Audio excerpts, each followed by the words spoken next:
Big pass வீட்லேருந்து இந்த வாரம் யார் வீட்டை விட்டு வெளியேற போகிறாங்க அப்படிங்கிற அந்த ஒரு எதிர்பார்ப்புடன் இந்த வாரத்தை காத்திருக்கோம். இந்த வாரம் பயங்கர ரோஸ்டிங்கும் லோட் ஆகிட்டு இருக்கு அப்படிங்கிறது. அதுக்கு ரீசன் நமக்கு ஆப்வியஸாக கிளியராக தெரியுது. ஒரு கேரக்டர் கொடுத்தாங்க, அந்த கேரக்டரில் யாரும் ப்ளே பண்ணவே இல்லை. இன்னொன்று, அந்த கேம் ஆடிய விதத்தில் நடந்த அந்த அக்லியான பல விஷயங்கள், இதெல்லாம் கண்டிப்பாக கேட்டு தான் ஆவார். சரி, அதற்கு பிறகு பார்த்தீங்கன்னா டேஞ்சர் ஜோனில் இருக்கிறது எஃப்ஜே, அமித், சுபிக்ஷா, கனி, சாண்ட்ரா, பிரஜன்.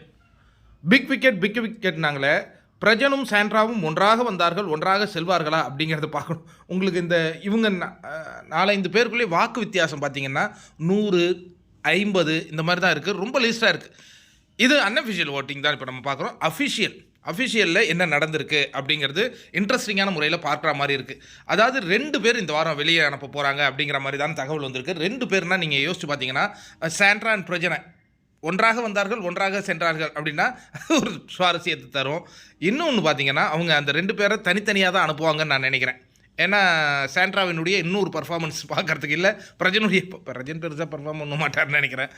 அதற்கு அடுத்ததாக பார்த்தீங்கன்னா கனி அண்ட் எஃப்ஜே, கனியையும் எஃப்ஜேயையும் தூக்கிறது ஒரு சிறப்பான ஒரு சர்ப்ரைசிங்காக இருக்கும். ஏன்னா அவங்க 2 பேரும் இந்த பிக் பாஸ் வீட்டில் ஒரு மிகப்பெரிய போட்டியாளர்கள் அப்படின்னு நினச்சி அவங்க வாழ்ந்துகிட்டு இருக்காங்க. ஆனால் அது இல்லை, நிதர்சனம் மக்கள் உங்களை எந்த இடத்துல வச்சுருக்காங்க அப்படிங்கிறத அவங்க தெரியப்படுத்துறது. அவங்களுக்கு மட்டும் இல்லை, ஹவுஸுக்கு அது ரிஃப்ளெக்ட் ஆகும். ஐயோ என்னடா இது, கனி எஃப்ஜேவை தூக்கிட்டாங்களா, அப்போ என்ன நடக்குது அப்படிங்கிற அந்த ஷேக்கிங்கை கொடுக்கறதுக்கு ஒரு வாய்ப்பு இருக்கும். அதற்கு அடுத்ததாக பார்த்தீங்கன்னா அமித் அவர் வாட்டுக்கு ஒரு வேலையை பார்த்துக்கிட்டு இருக்காரு, சுபிஷா அந்த பொண்ணு ஹார்ட் ஒர்க் பண்ணுது. இதுதான் சரியான ஒரு விதமாக இருக்கும். அடுத்தது பார்வதி சேவ். அதாவது பார்வதியை இந்த வீட்டிலேருந்து அனுப்ப போகிறோம். வினோத் சேவ். நான் நேற்று 3 பேர் சேவ் ஆகிறத பார்க்கணும்னு நினேன். பார்வதி, வினோத் அண்ட் சுபிக்ஷா சொல்லியிருந்தேன். சுபிக்ஷா என்ன முடிவு எடுக்க போகிறாங்கன்னு எனக்கு தெரியல. அந்த பொண்ணை கண்டிப்பாக சேவ் பண்ணுவாங்க. ஏன்னா அந்த பொண்ணு அந்த கேமுக்கு இன்வால்மெண்ட்டாக இருக்காங்கங்க. கண்டிப்பாக சேவ் பண்ணுவாங்க. வேறு என்னங்க, ஹாப்பியா கொண்டாடுவோமா? யார் எவிக்ட் ஆகுறாங்கிறத பார்த்து. கனி, இந்த வாரம் பார்ப்போம் உங்கள் கதையை.